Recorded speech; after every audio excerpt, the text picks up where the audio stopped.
নমস্কাৰ, এই মুহূৰ্তত জনাইছো অসমৰ প্ৰত্যেকগৰাকী জনসাধাৰণৰ বাবে কেইবাটাও গুৰুত্বপূৰ্ণ খবৰ। আজি হৈছে 10 মাৰ্চ। আজিৰ দিনটোত অসমৰ লগতে ভাৰতবৰ্ষৰ বিভিন্ন প্ৰান্তৰ পৰা কেইবাটাও গুৰুত্বপূৰ্ণ খবৰ যুগুত কৰা হৈছে। এই মুহূৰ্তত জনাইছো অসমৰ প্ৰত্যেকগৰাকী জনসাধাৰণৰ বাবে আমাৰ প্ৰথমটো খুবেই গুৰুত্বপূৰ্ণ খবৰ, এটা সুখবৰ। লাখ লাখ লোকৰ একাউণ্টলৈ হিমন্ত বিশ্ব শৰ্মাৰ চৰকাৰে আজি প্ৰেৰণ কৰিব ধন। আঁচনিসমূহৰ ধন প্ৰেৰণ কৰিব আজি। প্ৰায় 40 লাখ লোকে অসমত লাভ কৰিব চৰকাৰী আঁচনিৰ ধন। এই মুহূৰ্তত জনাইছো ৰাজ্যবাসীৰ বাবে এটা সুখবৰ।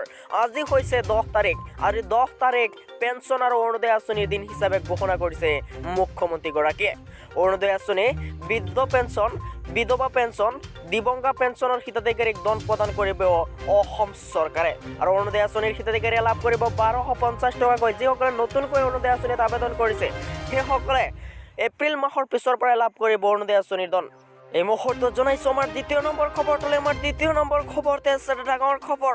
যদি আপুনি PM কিষাণৰ হিতাধিকাৰী তেনেহ'লে আপোনাৰ বাবে আহি পৰিছে এটা জৰুৰী খবৰ।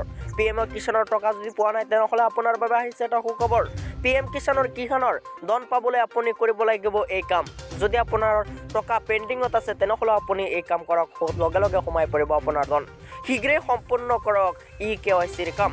কৃষি বিভাগৰ ওচৰত কৃষি উপযোগী ভূমিপত্ৰ দাখিল কৰিব লাগিব আপোনাৰ।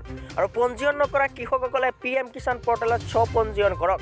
যিসকলে এতিয়ালৈকে কৃষক PM কিষাণ হিতাধিকাৰীত আবেদন কৰা নাই সেইসকলে নতুনকৈ আবেদন কৰিব পাৰিব।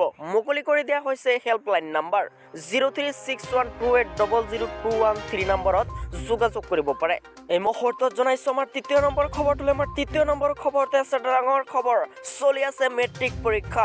এবাৰ মেট্ৰিক পৰীক্ষাৰ হলত নাবুড না স্ৰোত কাণ্ড। পৰীক্ষা হলত অনাধিকাৰ প্ৰৱেশ 2 ব্যক্তিৰ। পৰীক্ষা গৃহৰ কৰ্তব্য পালন অভিভাৱক আৰু পঞ্চায়ত প্ৰতিনিধিৰ। আব্দুল মালেক আৰু মুস্তাফা আহমেদৰ বিৰুদ্ধে এবাৰ গুৰুতৰ অভিযোগ। নিৰীক্ষকৰ সহায় নিজৰ পৰীক্ষাৰ্থীক সহায় কৰাৰ অভিযোগ। 3 আৰু 6 তাৰিখৰ পৰীক্ষাত প্ৰৱেশ কৰিছিল পৰীক্ষা হলত। হুকচৰৰ পৰীক্ষা কেন্দ্ৰত সংঘটিত হৈছে এই ঘটনা। আৰু ঘটনা সন্দৰ্ভত জিলা উপায়ুক্তক অভিযোগ দাখিল কৰা হৈছে। CCTV পৰ্যবেক্ষণ কৰি তদন্ত কৰাৰ আহ্বান সচেতন ৰাইজৰ। এই মুহূৰ্তত জনাইছো আমাৰ 4 নম্বৰ খবৰটোলৈ। আমাৰ 4 নম্বৰ খবৰতে আছে এটা ডাঙৰ খবৰ। পুনৰ দান লৈছে অসম চৰকাৰে। দান লৈ 100 কোটি টকাৰে বিশ্ববিলাক গঢ়িব ওলাইছে হিমন্ত বিশ্ব শৰ্মাৰ চৰকাৰে। শিক্ষানুষ্ঠানৰ চালেৰে পানী পৰা অৱস্থা, কিন্তু 100 কোটিৰে অভিলেখ গঢ়াৰ যুঁজা অসম চৰকাৰ। বিহুক গিনিজ বুকত নাম অন্তৰ্ভুক্ত কৰা পদক্ষেপক লৈ সৰব এবাৰ অখিল গগৈ। ইফালে প্ৰধানমন্ত্ৰীক চেলফি ল'বলৈ এই অনুষ্ঠানৰ আয়োজন কৰিছে নেকি? দাম বৃদ্ধিৰ কথা লুকাবলৈ এই অনুষ্ঠান আয়োজন কৰিছে নেকি হিমন্ত বিশ্ব শৰ্মাই? 1,20,000 কোটি টকাৰ দান লৈছে বিজেপি চৰকাৰে। সেই কথা লুকুৱাবলৈ 10 কোটি টকাৰে বিহু অনুষ্ঠান পাতিব এইবাৰ হিমন্ত বিশ্ব শৰ্মাৰ চৰকাৰে। আৰু প্ৰতিজন অসমীয়াৰ মূৰত 37,000 টকাকৈ দানত বোজা দিছে এইবাৰ হিমন্ত বিশ্ব শৰ্মাৰ চৰকাৰে। আৰু চৰকাৰৰ এই অৱস্থাৰ বাবে দেশত বৃদ্ধি হৈছে অপৰাধ কমাবলৈ চৰকাৰে দিছে এনকাউণ্টাৰৰ নিৰ্দেশ।